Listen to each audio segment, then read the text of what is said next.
స్వామి, నా చెల్లికి మంచి భర్త దొరికేలా నువ్వే గీతను సరిగ్గా కలపాలి.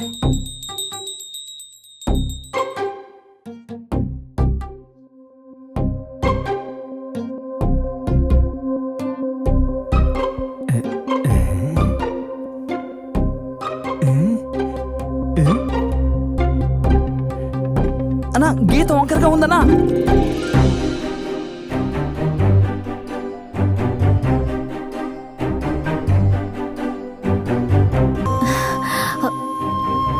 సారీ అండి,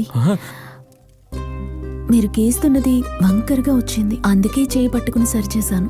మనం కోరింది జరుగుతుందో లేదో కానీ కోరుకోవడం సరిగ్గా ఉండాలిగా, అందుకే. అన్నా ఇక లేస్తారా? వెనకాల చాలా మంది ఉన్నాం. మీరు గీయండి. రారా. ఏ మల్లిక, ఇప్పుడు నువ్వు గీ. మీ అన్నీకి ఒక మంచి పిల్ల దొరకాలని. మా అన్నయ్యకి మంచి పిల్ల దొరకాలి స్వామి.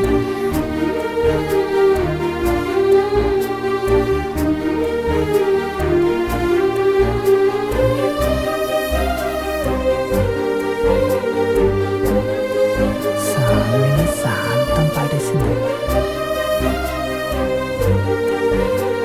అన్నా నీ లోకంలో ఉన్నావా? పోరా.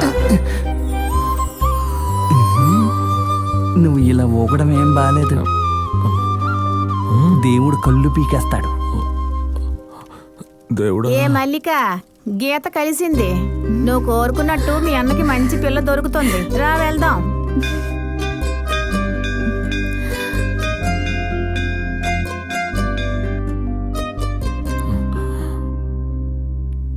పిల్ల అందంగా ఉంది కదన్నా. ఏరా, నేను చూస్తూనే ఉన్నాను. చెల్లి గుడిలోకి వెళ్ళి దగ్గర నుంచి వెనకే తిరుగుతూనే ఉన్నా. ఏంటయ్యా గుళ్ళో దండం పెట్టుకోవడానికి వచ్చిన వాడిని కొడుతున్నావు? నువ్వెవరు? నువ్వెవర్రా?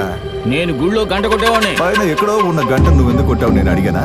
లేదు. నేను కొడితే నువ్వెందుకు అడుగుతావు? వాడిని కాదు, ఎప్పుడు చూసినా ఎవరో ఒకరిని కొడుతూనే ఉంటావా? అన్నయ్య అక్యూస్డ్ లా ఉన్నాడు. పదన్నయ్య వెళ్దాం. వదలా.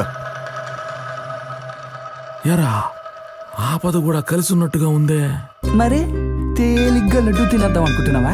ఆపద ఉంటేనే అది అందం. రే, నాకు అందము వద్దు, దానివల్ల వచ్చే ఆపద వద్దు. అసలే నా చెల్లెలకి ఏం ప్రమాదం వస్తుందోనని దిగులు పడుతున్నాను. ఇందులో నువ్వేంటి? నువ్వు వెళ్ళరా రే. మన మాజీ ముఖ్యమంత్రి కీర్తిశేషులు శ్రీ ప్రకాశం పంతులు గారి జయంతి సందర్భంగా మన రాష్ట్రంలోని వివిధ చెరసాలల్లో శిక్షణ అనుభవిస్తున్న వారిలో 218 మంది విడుదల చేయబడుతున్నారు.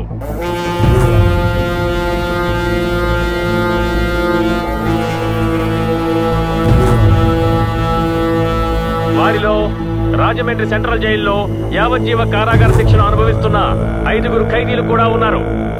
అందులో విశాఖపట్నంలో జరిగిన జంట హత్యల కేసులో యావజ్జీవ ఖైదీ అయిన ఖైదీ నెంబర్ 210 లిటిగెంట్ వెంకట్రావు, ఆ తర్వాత కడప జిల్లాలో జరిగిన బాంబు పేలుడు కేసులో యావజ్జీవ కారాగార శిక్ష అనుభవిస్తున్న ఖైదీ నెంబర్ 510 కిషోర్ కూడా ఉన్నాడు.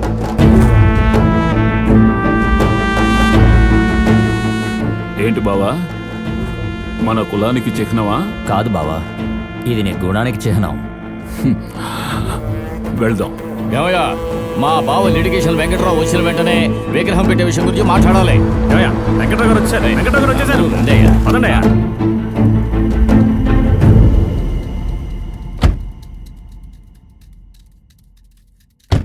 అయ్యా, నమస్కారం. ఏం మావయ్య, ఎలా ఉన్నారు? బావా, నువ్వు పని చేసి పెట్టాలి. ఏమిటో అది? ఏం లేదు బావా, మన ఊరు బస్ స్టాండ్ దగ్గర మన పెద్ద ఆయన విగ్రహం పెట్టాలనుకుంటున్నాం. నువ్వే ఎలాగైనా. మామ, ఇప్పుడే విడుదల వచ్చాడు, మళ్ళీ లోపలికి పంపించాలనుకుంటున్నారా? తర్వాత మాట్లాడదాంలే.